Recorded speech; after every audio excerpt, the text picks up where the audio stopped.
Pernahkah Anda merasa berada di puncak kebahagiaan hanya untuk dijatuhkan ke jurang terdalam beberapa detik kemudian? Cerita ini bukan hanya tentang perselingkuhan. Ini adalah tentang bagaimana rapuhnya sebuah kepercayaan yang dibangun bertahun-tahun dan seberapa jauh seorang wanita akan berjuang ketika hatinya hancur berkeping-keping. Bersiaplah untuk sebuah kisah yang akan mengaduk emosi Anda, sebuah perjalanan penuh intrik, sakit hati, dan kekuatan yang tak terduga. Ini adalah kisah Rania, dan pertarungannya dimulai saat ia membuka pintu rumahnya sendiri. Rania dan Bima adalah potret keluarga urban yang sempurna di tengah hiruk-pikuk Jakarta. Bima, seorang arsitek sukses di sebuah perusahaan properti besar, sering bepergian ke Surabaya untuk mengurus proyek cabang. Rania setelah masa panjang mendedikasikan diri sebagai ibu rumah tangga, baru saja kembali bekerja sebagai akuntan berkat bantuan sahabatnya, Dewi. Putri semata wayang mereka, Kania, adalah pusat dunia mereka, buah dari penantian dan perjuangan panjang melawan masalah kesuburan. Mereka tinggal di sebuah rumah nyaman di kawasan Bintaro, sebuah simbol dari semua kerja keras mereka. Namun, di balik fasad kebahagiaan itu, ada jarak yang perlahan tercipta. Kesibukan Bima dan rutinitas sehari-hari tanpa sadar telah memudarkan percik romansa yang dulu begitu membara. Rania merindukan Bima yang dulu, yang tatapannya mampu membuatnya merasa menjadi satu-satunya wanita di dunia. Ia tak pernah menyangka, kerinduan itu akan membawanya pada sebuah kenyataan yang lebih pahit dari mimpi buruk tergelapnya. Rania tersenyum menatap gedung-gedung pencakar langit Jakarta dari jendela taksi online yang membawanya pulang dari Bandara Soekarno-Hatta. Udara panas dan lembab yang menyambutnya terasa begitu akrab. Perjalanan dinas ke Singapura yang seharusnya memakan waktu seminggu, batal mendadak. Atasannya menelepon tepat saat ia dan manajernya akan menuju imigrasi. Proyek ditunda, semua pulang saja. Perintah sang manajer. Sebuah keberuntungan yang tak disangka. Seharian penuh waktu luang, dan yang terpenting, Bima sedang cuti di rumah. Putri mereka, Kania, sedang berlibur di Bali bersama kakek neneknya. Akhirnya, waktu berdua saja dengan suaminya. Momen yang sangat mereka butuhkan. Rania membayangkan wajah terkejut Bima, senyumnya yang merekah, dan pelukannya yang hangat. Ia bahkan sudah merencanakan makan malam romantis di restoran favorit mereka di Senopati. Taksi melambat di tengah kemacetan jalan tol, namun hati Rania justru melesat cepat, tak sabar untuk tiba di rumah. Belakangan ini, waktu untuk mereka berdua terasa seperti barang mewah. Bima sibuk dengan proyek besarnya di Surabaya, sementara Rania beradaptasi dengan dunia kerja setelah bertahun-tahun di rumah. Dulu semuanya berbeda. Pujian, tatapan penuh kekaguman, kejutan-kejutan kecil tanpa alasan, dan obrolan hingga larut malam tentang segala hal. Kapan semua itu berubah? Apakah sejak Kania lahir, atau sejak ia kembali bekerja? Rania tidak bisa mengingat titik pastinya. Ia hanya tahu bahwa Bima terasa semakin jauh. Canda tawa dan perhatian suaminya adalah hal yang paling ia rindukan. Ia merindukan Bima yang dulu, yang membuatnya merasa dicintai dan diinginkan hanya dengan satu pandangan. Tentu, Bima adalah suami dan ayah yang bertanggung jawab. Ia menafkahi keluarga dengan sangat baik dan tak pernah lalai pada Kania. Tapi Rania merindukan kehangatan itu, dan hari bebas yang tak terduga ini terasa seperti jawaban dari langit. Kesempatan untuk memperbaiki segalanya. Rania membuka pintu rumah pelan-pelan dengan kuncinya sendiri. Ia ingin memberi kejutan. Ia berjinjit masuk ke ruang depan yang sejuk oleh pendingin ruangan. Samar-samar, ia mendengar suara Bima dari kamar tidur mereka. Suaminya sedang berbicara di telepon. Mungkin urusan kantor lagi, pikir Rania. Sudah biasa. Panggilan dan pesan WhatsApp dari kantor bisa datang kapan saja, bahkan di tengah malam atau saat libur lebaran. Bima adalah orang penting di perusahaannya, gajinya pun sepadan. Rania bukan tipe istri yang akan merajuk, karena suaminya sibuk. Ia mengerti Bima bekerja keras untuk mereka. Ia justru merasa bangga dan kasihan pada suaminya. Jadi, Rania memutuskan untuk menunggu di dekat pintu. Biarkan Bima menyelesaikan panggilannya, baru ia akan menunjukkan diri. Namun, nada bicara suaminya terdengar aneh. Terlalu lembut untuk sebuah percakapan bisnis. Hati Rania mulai terasa tidak enak. Tanpa sadar, Rania menajamkan telinganya. Sayang, nanti aku atur ya. Kamu pasti bisa dapat cuti beberapa hari, terbang saja ke sini. Kesempatan bagus loh, jangan disia-siakan. Suara Bima terdengar begitu mesra, nada yang sudah lama tidak didengar Rania. Jangan khawatir, semua aku yang urus. Tiket pesawatnya juga. Kapan lagi coba istriku dinas ke luar negeri seminggu penuh? Dia kan jarang sekali pergi, apalagi Kania lagi di Bali. Kamu kan ingin sekali jalan-jalan di Jakarta? Nanti aku ajak kamu keliling, ke tempat-tempat paling bagus. Jantung Rania serasa berhenti berdetak. Dunia di sekelilingnya seakan berputar. Apa ini nyata? Apakah suaminya baru saja merayu wanita lain di telepon, mengundangnya ke rumah mereka selagi ia pergi? Jadi Bima punya wanita simpanan? Rania berusaha keras mencari penjelasan lain, skenario lain yang masuk akal. Tapi logikanya buntu. Panggilan sayang, ajakan datang saat istri dinas. Semua terdengar begitu jelas dan menyakitkan. Nada bicara Bima yang penuh rayuan itu bagai belati yang menusuk langsung ke ulu hatinya. Ia berbicara dengan begitu lembut dan penuh kasih sayang. Cara bicara yang sudah bertahun-tahun tidak pernah ia tunjukkan pada Rania. Dari percakapan itu, tampaknya wanita bernama Citra itu akhirnya setuju untuk datang ke Jakarta. Nah, gitu dong. Seru Bima dengan tulus. Suaranya terdengar sangat bahagia. Nanti aku jemput di bandara. Aku sudah punya banyak rencana buat kita. Kita bakal senang-senang. Iya, semua yang kamu mau. Kamu kan cantikku. Aku juga sudah nggak sabar banget. Percakapan itu sepertinya akan berakhir. Dengan kaki gemetar, Rania menyelinap kembali ke teras, keluar dari pintu. Ia memutuskan untuk tidak menunjukkan bahwa ia telah mendengar semuanya. Ia tidak ingin Bima tahu bahwa ia telah memergoki percakapan mesranya dengan si cantik Citra. Setidaknya Bima memanggilnya begitu. Rania bahkan tidak ragu kalau wanita itu memang cantik. Bima selalu punya selera tinggi. Rania menarik napas dalam-dalam, mencoba menenangkan jantungnya yang berdebar kencang. Ia masuk kembali ke rumah untuk kedua kalinya. Kali ini, ia sengaja membanting pintu cukup keras untuk menandakan kedatangannya. Bima segera keluar dari kamar menuju ruang depan. Rania mengamati dengan saksama bagaimana ekspresi kaget, bingung, dan kecewa di wajah suaminya perlahan berubah menjadi senyum gembira yang dibuat-buat. Bima memang selalu pandai mengendalikan diri. Jika saja Rania tidak mendengar percakapan tadi, ia pasti tidak akan menyadari bahwa kepulangannya bukanlah kabar bahagia bagi suaminya. "Kamu sudah pulang?" Bima tersenyum lebar. Aktingnya nyaris sempurna. "Perjalanan dinasnya ditunda," jawab Rania. Suaranya serak. Jantungnya terasa seperti dipukuli, dan kepalanya mulai pening. Rasanya ia ingin berteriak dan menampar wajah suaminya, tapi ia menahannya. Ia harus tetap tenang, setidaknya untuk saat ini. "Loh, kok kamu kelihatan sedih? Kecewa perjalanannya batal?" tanya Bima, mencoba bersikap normal. Namun matanya tidak bisa berbohong, ada kilat kepanikan di sana. "Aku agak pusing di taksi tadi," Rania berbohong. "Mau istirahat sebentar." Tanpa melepas pakaian kerjanya, ia berjalan ke kamar tidur dan menjatuhkan diri ke ranjang besar mereka. Ia berusaha keras untuk tidak memikirkan bahwa mungkin hanya beberapa jam lagi, suaminya berencana membawa wanita lain ke ranjang ini. Bagaimana bisa? Mereka telah melalui begitu banyak hal bersama. Membangun keluarga yang sejahtera dan bahagia ini dengan susah payah. Selalu bahu-membahu melewati setiap kesulitan, saling mendukung dalam setiap kemenangan kecil maupun besar. Begitu banyak kenangan yang mereka ukir bersama. Bagaimana Bima bisa mengkhianati semua itu? Kepalanya terasa semakin sakit. Perutnya mual. Ia memejamkan mata, berharap semua ini hanyalah mimpi buruk. Melihat Rania terbaring pucat, Bima tampak benar-benar khawatir. Ia membawakan obat pereda nyeri dan segelas air putih hangat. Ia bahkan membuatkan kompres dingin untuk kening Rania. Seandainya Rania tidak mendengar percakapan tadi, ia pasti akan sangat tersentuh dengan perhatian suaminya. Tapi sekarang semua perhatian itu terasa hampa dan penuh kepalsuan. Rasa sakit di kepalanya semakin menjadi-jadi, sebuah reaksi fisik dari guncangan emosional yang hebat.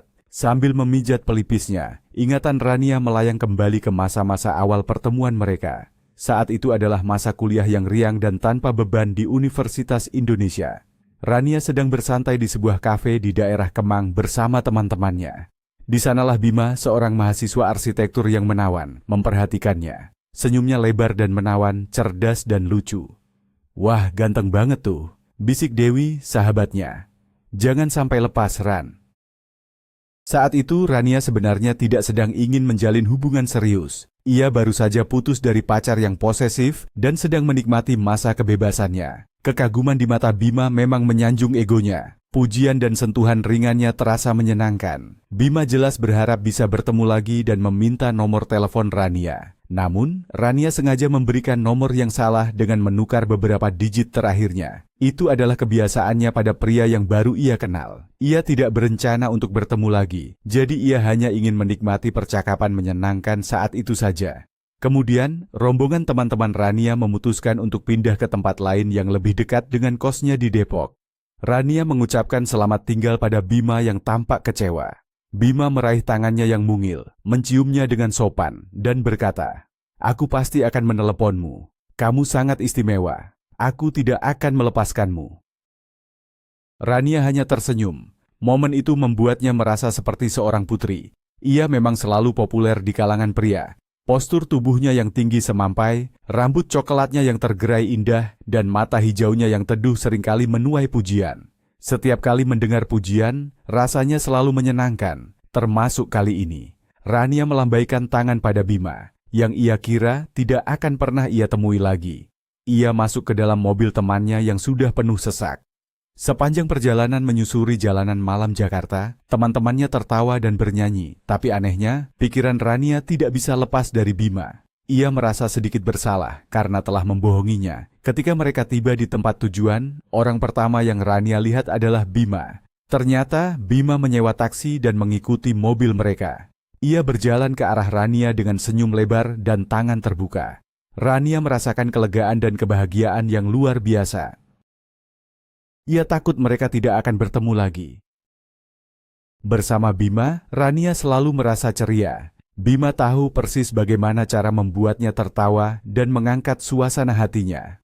Di sampingnya, Rania merasa aman dan sangat dicintai. Ia tahu, jika diperlukan, Bima akan melakukan apa saja untuknya. Bima juga dengan cepat akrab dengan teman-teman Rania, sesuatu yang sangat penting baginya. Hal itu membuat Rania semakin bangga pada pacarnya yang cerdas dan mudah bergaul itu. Bima, sama seperti Rania, adalah mahasiswa tingkat 3. Namun di universitas yang berbeda. Ia sudah magang di perusahaan properti milik teman ayahnya. Rania, sebaliknya, fokus penuh pada kuliahnya di Fakultas Ekonomi, jurusan akuntansi. Pilihan itu disarankan oleh orang tuanya, dan Rania tidak keberatan. Prospek kerja sebagai akuntan selalu ada. Berbeda dengannya, Bima benar-benar mencintai arsitektur.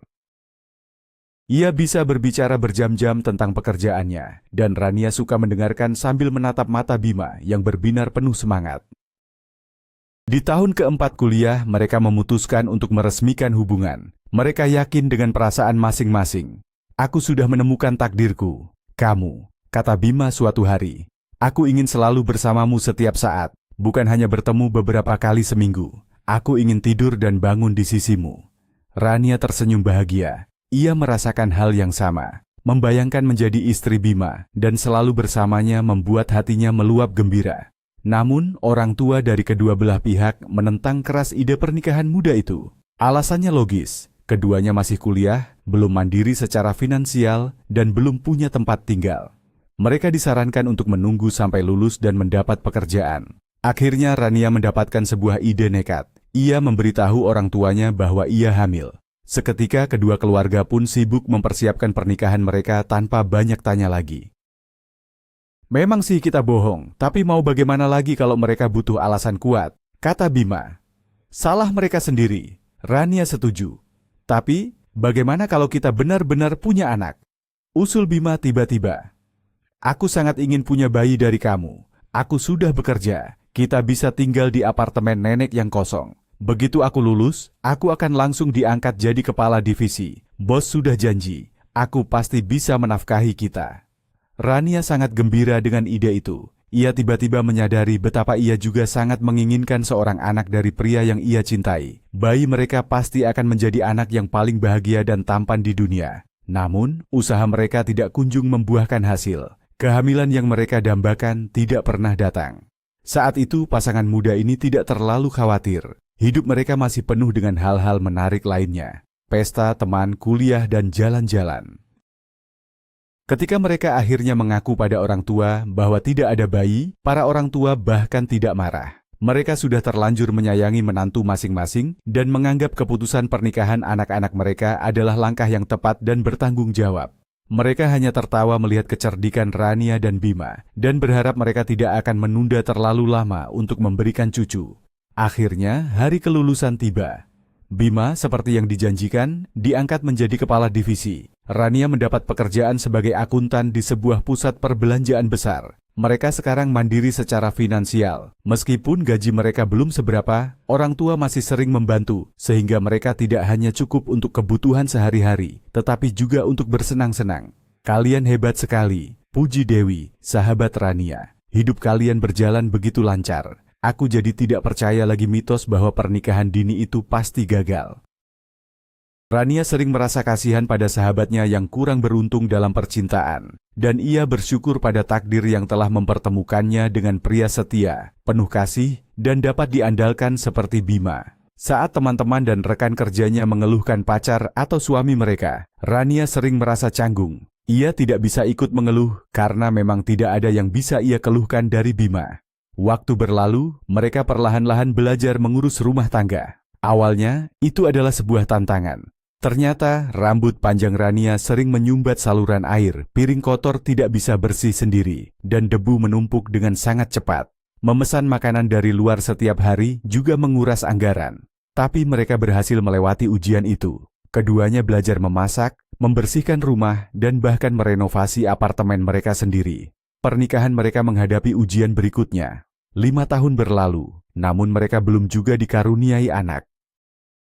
Perjuangan untuk mendapatkan anak dimulai. Mereka bolak-balik ke rumah sakit. Dokter mendiagnosis Rania memiliki masalah kesuburan yang serius. Obat-obatan, USG, tes darah, dan berbagai perawatan menguras tenaga dan emosinya. Tapi demi impiannya, Rania tidak menyerah. Bima selalu ada di sisinya, mendukungnya dalam segala hal. Mungkin ini hukuman karena kita dulu membohongi orang tua. Desah Rania sedih, menatap hasil tes kehamilan yang lagi-lagi negatif. Sudah, jangan berpikir begitu. Niat kita kan baik.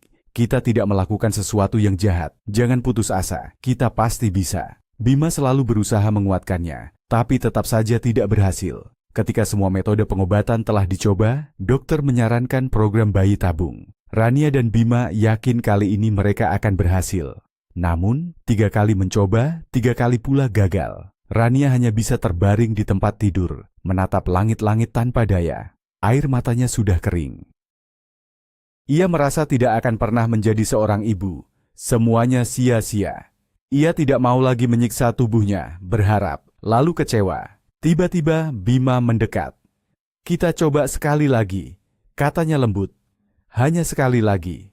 Aku baca di forum, ada yang baru berhasil di percobaan ke-8 atau ke-9. Kita baru 3 kali. Begini saja, ini percobaan ke-4 dan terakhir. Kalau gagal lagi, kita adopsi anak dari panti asuhan. Kamu setuju? Rania langsung duduk. Ia pernah mengusulkan untuk melihat profil anak-anak panti, tapi Bima menolak mentah-mentah. Ia ingin anak kandung. Ia tidak mau membesarkan anak orang lain. Tapi Rania tidak peduli. Ia hanya ingin memberikan cinta dan kehangatan pada seorang anak kecil yang tak berdaya. Kini, suaminya sendiri yang mengusulkan adopsi, setelah satu kesempatan terakhir untuk mendapatkan anak kandung. Tentu saja, kali ini Rania setuju dengan penuh semangat. Ia menjalani prosedur bayi tabung dengan suasana hati yang sama sekali berbeda. Bagaimanapun juga impiannya untuk menjadi seorang ibu akan segera terwujud.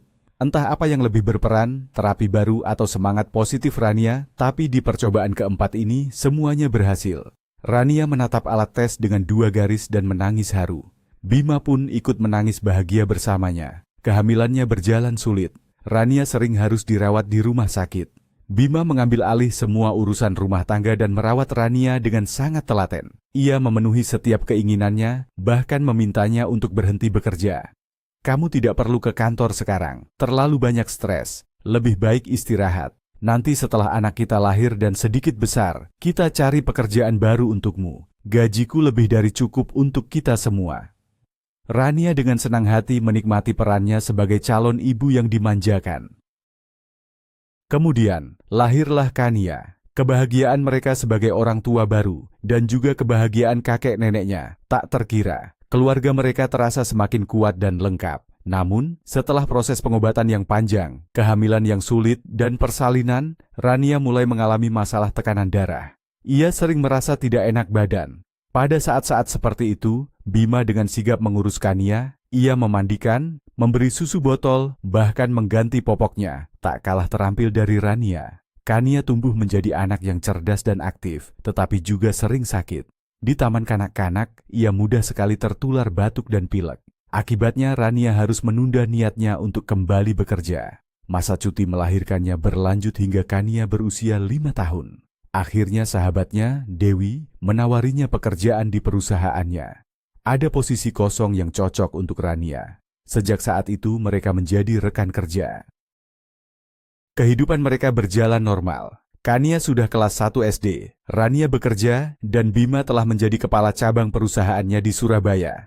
Masalah finansial sudah lama bukan menjadi persoalan. Bima mampu memenuhi semua kebutuhan keluarga. Rania merasa hubungan mereka nyaris ideal. Memang, romansa tidak sebanyak dulu, tapi ia pikir itu wajar setelah bertahun-tahun bersama. Yang terpenting adalah kepercayaan, keandalan, dan dukungan satu sama lain. Dan sekarang, percakapan telepon itu menghancurkan segalanya. Di rumah sakit, setelah didiagnosis mengalami krisis hipertensi, Rania perlahan-lahan menenangkan dirinya. Ia tidak boleh hancur seperti ini. Ia punya Kania. Dan ia punya suami yang ia cintai. Ya, Bima telah salah langkah, tapi Rania belum tahu cerita lengkapnya. Mungkin saja wanita bernama Citra itu yang merayunya. Rania tidak akan menyerah begitu saja. Ia tidak akan menyerahkan suaminya kepada wanita lain. Selama seminggu di rumah sakit, Rania punya banyak waktu untuk berpikir dan merencanakan langkahnya. Ia hanya tahu nama wanita itu, Citra. Di era media sosial itu sudah lebih dari cukup. Pertama, Rania mulai menjelajahi akun media sosial Bima. Suaminya punya banyak teman dan pengikut, rekan kerja, teman lama, mitra bisnis. Nama Citra muncul beberapa kali. Rania menyaringnya. Wanita yang sudah berumur atau yang penampilannya tidak sesuai selera Bima, ia abaikan. Bima selalu menyukai wanita cantik, ramping dan terawat, seperti Rania sendiri. Tersisa 3 orang Citra yang berpotensi. Ketiganya tampak tidak terlalu mencurigakan. Mereka semua memamerkan keluarga bahagia mereka di media sosial, penuh dengan foto bersama pasangan masing-masing. Namun, intuisi Rania mengatakan bahwa bukan salah satu dari mereka yang ia cari. Ia terus menggali lebih dalam, membuka daftar teman dari teman-teman Bima. Tiba-tiba Instagram menyarankan sebuah akun dengan tulisan, "Orang yang mungkin Anda kenal." Akun itu milik seorang pria bernama Arya, rekan kerja Bima dari cabang Surabaya. Foto profilnya menunjukkan ia sedang berada di sebuah acara kantor, dengan logo perusahaan terpampang jelas di latar belakang. Rania menjadi penasaran. Bima tidak pernah menunjukkan foto-foto dari acara kantor yang ia hadiri di Surabaya. Ia selalu bilang tidak tertarik mengoleksi foto-foto seperti itu. Rania membuka profil Arya. Seperti dugaannya, ada satu album penuh berisi foto-foto dari berbagai acara perusahaan. Rania mulai menelusurinya dengan penuh minat. Di beberapa foto ia melihat suaminya, Bima, yang tampak sengaja menghindari kamera. Rania tersenyum tipis. Bima memang tidak suka difoto sejak kecil, tapi senyumnya segera memudar. Di foto berikutnya ada 3 orang. Arya, Bima, dan seorang wanita cantik yang sangat mempesona. Bima berdiri di tengah. Wanita itu menempel padanya dengan sangat mesra, dan tangan Bima dengan alami melingkar di pinggang rampingnya. Ada yang tidak beres. Rania melihat tanda, tag, di foto itu. Bima Prakoso dan Citra Lestari. Sepertinya Rania telah menemukan orang yang ia cari. Dengan tangan sedikit gemetar, Rania membuka halaman profil Citra. Isinya penuh dengan foto-foto dirinya. Wanita itu jelas suka berpose, dan Rania harus mengakui ia sangat fotogenik. Seperti model profesional. Citra di resor mewah, Citra di restoran mahal, Citra di kolam renang. Dan di setiap foto, ia sendirian. Mungkinkah wanita secantik ini tidak punya pacar? Pasti banyak pria yang mengejarnya. Lalu, mata Rania menangkap sebuah foto di pantai. Pasir putih, matahari cerah, pohon kelapa, dan ombak biru kehijauan. Citra sedang memotret pemandangan indah itu. Dan di sudut foto, tertangkap sosok seorang pria yang berdiri membelakangi kamera. Rania langsung mengenali suaminya. Postur tubuhnya, tahi lalat di lehernya, dan kaos yang Rania sendiri berikan sebagai hadiah. Tidak ada keraguan lagi. Inilah Citra yang sama, yang diundang Bima ke Jakarta selama Rania pergi. Wanita simpanannya. Dan hubungan mereka tampaknya sangat serius, bahkan sampai berlibur bersama ke luar negeri. Perjalanan-perjalanan yang Bima sebut sebagai perjalanan bisnis. Sekarang setidaknya Rania tahu siapa musuhnya. Beberapa tahun sebelumnya, Citra, mahasiswi tingkat akhir di sebuah universitas di Surabaya, bertemu Bima di sebuah bar. Ia sedang merayakan akhir ujian bersama teman-temannya. Bima, seorang pria tampan dengan setelan bisnis mahal, sedang bersantai di meja sebelah bersama beberapa rekannya. "Wow, eksekutif muda tuh," bisik teman Citra. "Keren-keren semua." Citra melirik sekilas. Salah satu dari mereka sangat menonjol. Pria dengan mata tajam dan senyum menawan yang memperlihatkan lesung pipi. Citra berusaha untuk tidak menatapnya terlalu lama. Tapi tak lama kemudian, salah seorang pria dari meja itu mendekati mereka dan mengajak teman Citra berdansa. Citra menyesap minumannya. Bosan. 9 dari 10 kali, jika ia pergi bersama temannya itu akan dengan cepat menemukan kenalan baru, dan Citra akan ditinggal sendirian. Ia tahu, cepat atau lambat, salah satu teman pria itu akan menghampirinya. Diam-diam, ia berharap pria bermata tajam itu yang akan datang. Namun, yang datang justru pria lain, yang paling tua di antara mereka. "Selamat malam," sapanya sambil duduk di sebelah Citra. "Kenapa gadis secantik kamu sendirian di sini?" Sungguh kalimat pembuka yang klise. Citra hanya tersenyum dingin, berharap pria itu mengerti isyaratnya. Tapi pria yang memperkenalkan diri sebagai Pak Heru itu tidak menyerah. Ia terus merayu Citra, memuji kecantikannya. Citra mulai jengkel. Tiba-tiba, pria itu meletakkan tangannya di bahu Citra. Itu sudah keterlaluan. Citra hendak berdiri, tapi pria itu menahan lengannya. "Mau kemana? Kita bahkan belum kenalan." "Lepaskan saya!" seru Citra, suaranya mulai meninggi. Tiba-tiba, pria bermata tajam itu sudah ada di samping mereka. "Pak Heru, apa yang kamu lakukan?" "Sudahlah," katanya dengan tenang namun tegas. Pria itu segera membawa Pak Heru yang mulai mabuk kembali ke mejanya. Citra merasa lega. "Maafkan dia ya," kata pria itu sambil tersenyum. "Dia sedikit berlebihan malam ini, merayakan keberhasilan proyek." "Terima kasih," jawab Citra, tak bisa mengalihkan pandangan dari mata pria itu. Dari dekat, ia terlihat jauh lebih menarik. Ia memperkenalkan dirinya sebagai Bima. Malam itu, Bima mengantarnya pulang ke kos. Di depan gerbang, ia meminta nomor telepon Citra. Keesokan harinya, Bima menelepon dan mengajaknya makan malam di sebuah restoran mewah yang belum pernah Citra kunjungi. Malam itu, Bima tidak memaksanya, tapi ia menawarkan Citra untuk ikut ke apartemennya. Dan Citra, tanpa ragu, setuju. Ia merasa ada magnet kuat yang menariknya pada pria ini. Apartemen perusahaan tempat Bima tinggal sama berkelasnya dengan Bima sendiri. Modern, luas, dan ditata oleh desainer interior. Malam itu mereka tidak melakukan apa-apa selain mengobrol sambil menonton TV. Tapi Citra merasa sangat nyaman. Akhirnya ia memberanikan diri bertanya, "Kamu sudah menikah?" Bima mengangguk. "Sudah." Hati Citra mencelos. Di satu sisi, ia merasa itu bukan masalah. Ia bahagia berada di dekat Bima. Ia menyukai perhatiannya, kecerdasannya, dan gaya hidupnya. Tapi di sisi lain, Citra tahu bahwa menjalin hubungan dengan pria beristri adalah sebuah pengkhianatan. Ia sudah sering menasihati temannya yang terjebak dalam situasi serupa. Namun, pesona Bima terlalu kuat. Ia rela mengesampingkan semua prinsipnya demi bisa bersamanya. Ia tidak berencana merebut Bima dari keluarganya. Setidaknya, belum. Cukup baginya untuk sesekali merasakan menjadi wanita dari pria yang kuat, cerdas, dan percaya diri ini.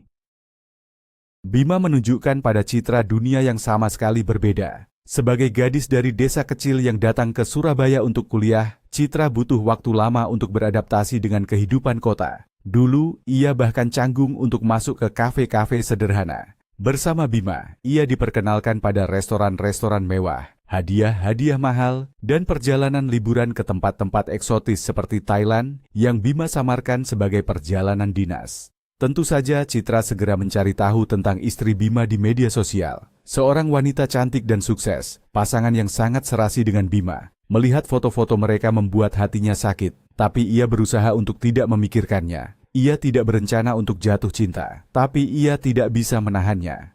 Setelah lulus kuliah, Bima membantunya mendapatkan pekerjaan di kantor cabangnya di Surabaya, di bagian personalia. Gaji yang ia terima, berkat campur tangan Bima, jauh di atas rata-rata untuk lulusan baru.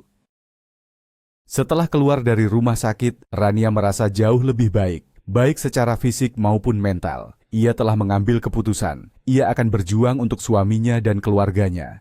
Keputusan ini memberinya kekuatan dan kepercayaan diri, tapi ia butuh sekutu. Satu-satunya orang yang bisa ia percaya adalah sahabatnya, Dewi. Gila, kata Dewi setelah mendengar cerita lengkap Rania. Mereka duduk di sebuah kedai kopi dekat kantor mereka. Padahal Bima kelihatannya suami dan ayah yang sempurna. Anehnya, dia memang begitu. Dia suami dan ayah yang hebat. Mereka sudah bersama sekitar 4 tahun, dan aku tidak curiga sama sekali. Dengan jadwal kerjanya yang sering keluar kota, mudah saja menyembunyikan hal seperti ini, kata Dewi. Jadi, apa rencanamu? Aku akan berjuang untuknya, jawab Rania tegas. Aku ingin Bima sadar bahwa aku lebih berharga, dan tidak ada wanita muda manapun yang pantas menghancurkan keluarga kami. Tapi aku ingin melakukannya tanpa Bima sadar bahwa aku tahu semuanya. Setelah mendapat bantuan dari kenalan Dewi, seorang ahli IT, Rania kini bisa memantau semua aktivitas di ponsel suaminya. Pesan WhatsApp, media sosial, semuanya ada dalam genggamannya. Tentu, ia merasa bersalah telah melanggar privasi Bima. Tapi di sisi lain, Bima telah melakukan hal yang jauh lebih buruk padanya. Dari percakapan mereka, Rania segera tahu bahwa hubungan Bima dan Citra sangat serius. Citra tinggal di apartemen dinas Bima di Surabaya. Ia sering memasak makanan lezat untuk Bima setiap kali Bima datang, mencari resep-resep istimewa. Tidak seperti Rania, yang seringkali terlalu lelah setelah bekerja dan menguruskannya, sehingga hanya sempat memasak mie instan atau memesan makanan online. Memang, Bima tidak pernah mengeluh, tapi mungkin ia merindukan perhatian dan perawatan seperti itu. Rania mulai berpikir, mungkin ada andil kesalahannya juga dalam masalah ini. Tapi ia segera menepis pikiran itu. Ia juga lelah, tapi ia tidak mencari pelarian. Citra sudah lama ingin memulai bisnisnya sendiri. Ia memutuskan untuk membuka beberapa titik pengambilan barang untuk sebuah platform e-commerce populer. Ia telah melakukan riset mendalam dan menyusun rencana bisnis, tetapi modal yang ia miliki tidak cukup. Citra yakin Bima akan dengan senang hati membantunya. Dan benar saja, Bima sangat mendukung idenya. Ide bagus, puji Bima. Nanti kalau ada urusan surat-surat, aku bisa bantu. Tapi aku kekurangan dana, kata Citra, lalu menyebutkan jumlah yang cukup besar, namun tidak seberapa bagi Bima. Oke, nanti kalau aku sudah di Jakarta, ingatkan aku ya, aku akan transfer, janji Bima. Sesuai kesepakatan, Citra mengirim pesan WhatsApp untuk mengingatkan Bima tentang transfer uang itu. Ia sudah terbiasa mendapatkan apapun yang ia inginkan dari Bima. Namun, notifikasi transfer tidak kunjung datang, padahal ia sudah harus membayar sewa tempat dan biaya lainnya.